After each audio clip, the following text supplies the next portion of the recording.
Welcome to the band gym, everybody. You know what?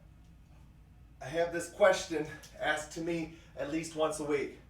Dave, what do I do when I can't do overhead shoulder presses because of long-term issues with my rotator cuff, impingement issues, those types of things? You know, overhead pressing is one of those first movements that as we age, we're probably going to have problems with. Let me take you through a few strategies that I answer back these people that email me on how to go ahead and start improving their ability to potentially overhead press.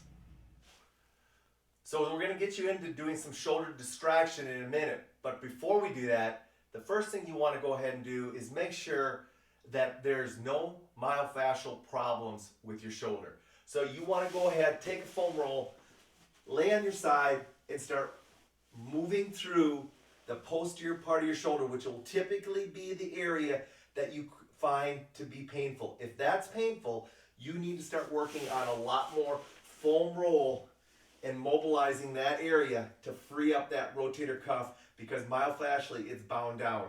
So you want to go ahead and hit that way. You always want to also put yourself in a mid-back and make sure that mid-spine is moving well and the muscles between your shoulder blades is working well. So you're sliding through that area. And then ultimately, you want to also probably come in and mobilize the front of that shoulder and make sure that that area right between your shoulder and your chest, right in this area, is also freed up. So foam rolling is going to be one of the first things you go ahead and do. And you're going to need to do this until you can foam roll through all those areas and not have pain when doing the foam roll.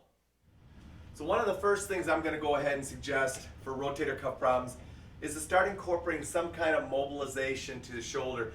I like shoulder distraction. Now, I'm going to clarify that by I have the band attached high.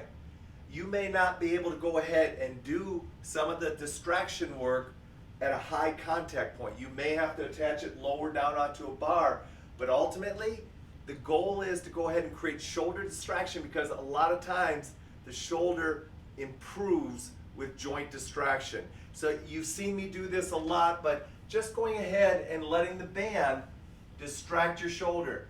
I have an extensive amount of information and video on both YouTube but also in the band gym for members to go ahead and learn how to perform the shoulder distraction. But that's going to be the first place that I start. I'm not going to go ahead and take my shoulder into ranges of motion that cause pain. I'm simply going to go ahead and move my body around my shoulder to see what it will allow me to go ahead and distract and stretch. If I have to take the contact point down lower and do the same thing, I will. The other thing is, you've got to let the band do the work. So when the band is in my hand, I am not gripping it. You'll see I have my hand through the band.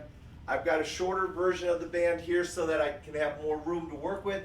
You can use a regular and full length band if you want, but I'm going to let the band do the work, and I'm going to move my body around my shoulder. I'm not going to go ahead and try to move my arm on my body, because I know right away the forces are going to come through my arm, have to go through my rotator cuff to get to the muscles behind my shoulder that I want to go ahead and stretch. So go ahead and try to go ahead and incorporate some distraction. If you need more information on that, go ahead and check out the band gym, or you can maybe find some information like this on YouTube.